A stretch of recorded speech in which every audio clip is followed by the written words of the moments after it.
c'est le printemps, il neige. Bonsoir à toutes et à tous, ce soir je vais au Théâtre de la Colline pour voir Notre Innocence de Wajdi Mouawad. Ça fait bien longtemps que j'ai pas vu du Wajdi Mouawad. Je me demande si le dernier c'était pas Sœur à Chaillot. Ça me paraît fou quand même que ça soit si loin. Parce que j'ai pas vu Tous ces oiseaux cette année qui a été acclamé par tout le monde. Et bien sûr je l'ai raté. Mais je me rattrape ce soir. Allez, on y va.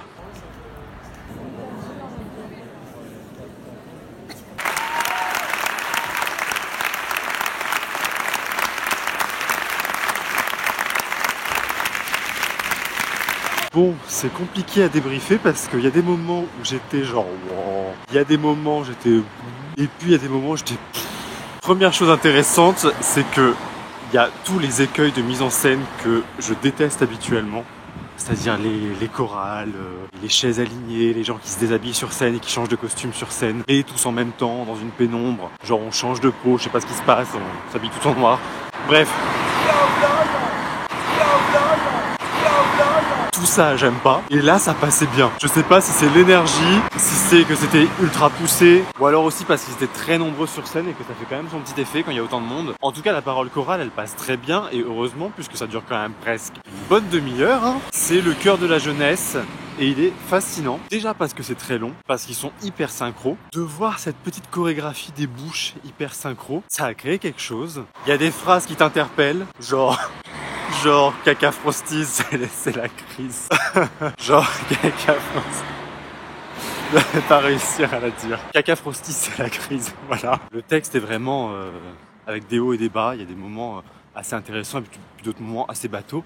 Mais il a la force d'être porté par 18 personnes, synchro, et ça fait son effet. Donc effectivement au début c'est assez impersonnel, puisqu'on est sur ce chœur de jeunes. Et puis plus le spectacle avance, plus on va sur de l'individualité. Ne serait-ce que par les titres des chapitres en fait.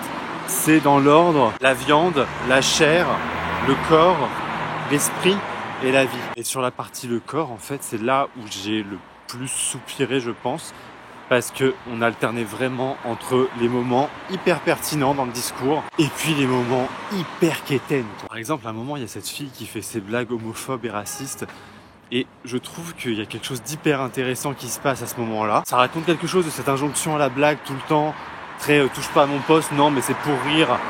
C'était que pour rire, c'est de l'humour. On a le droit parce que c'est de l'humour. Et puis après, elle part dans un monologue, j'arrivais même plus à écouter ce qu'elle disait. Parce que d'un coup ça devenait chiant. Ça devient explicatif et donc du coup ça devient chiant. Et c'était le cas dans pas mal de scènes en fait. C'est ça qui m'a dérangé. Et puis il y a beaucoup de choses en fait dans ce spectacle, dans les textes. Moi je pense que c'est un texte qui gagnerait à être coupé et qui gagnerait aussi s'il y avait plus de silence, plus de respiration là-dedans. Parce que c'est vrai que en fait la parole s'enchaîne beaucoup. Et puis tous les sujets y passent quoi. C'est vraiment une jeunesse qui prend la parole. La mort de leur ami c'est le prétexte à tout déballer. Tous les sujets y passent. C'est un peu des phrases qui enfoncent des portes ouvertes par moment. Je m'interroge quand même sur le traitement de la jeunesse. J'ai l'impression qu'à chaque fois qu'on veut parler de la jeunesse, on l'interroge sur son rapport au monde actuel et qu'on est obligé d'aborder tous les sujets dans le désordre. Pas l'impression qu'on ait besoin de faire ça pour aborder d'autres sujets. C'est que la jeunesse qui amène ça.